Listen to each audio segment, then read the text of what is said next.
જો મિત્રો હવે આ પંપ ખાલી થઈ ગયો છે એટલે આપણે હવે આયા છીએ આ દવા ભરવા પંપમાં દવા નાખી દેવી દવા પંપમાં બધી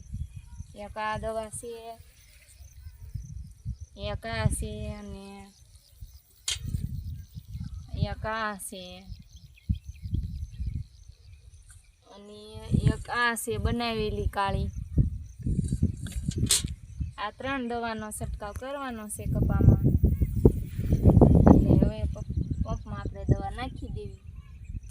જો મિત્રો દવા છાંટવાનો મારે પણ આજ વારો આવ્યો છે અને દવા છાંટવાની જાજી છે એટલે મિતના પપ્પા એકલા ન છાંટી શકે દવા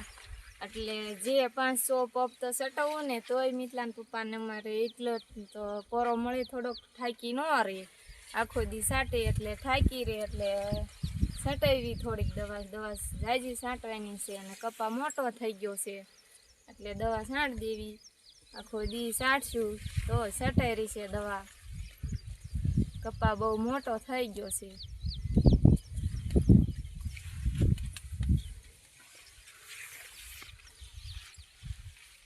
જો આવડો કપા થઈ ગયો છે અને દવા છાંટવી એટલે બધી દવાની જણ મોટા માથે આવે છે આમ સામે એટલે તડકાનો તડકો પણ થઈ ગયો છે અને દવા બધી મોટા માથે આવે એટલે માથામાં અને આંખું બળે અને માથું દુખે અને તો મિત્રો દવા છાંટવી તો રૂમાલ બાંધી દેવો અને માથામાં બાંધી દેવું તો દવાની જાણ ન જાય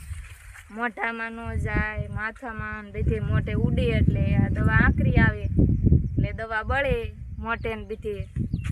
આંખુમાં બળે અને નીંદર આવે બહુ આંખું બળે તમને બહુ અને દવા છાંટો એટલે આ બળો પણ ફાટે આખો દી ડેબો દુખે।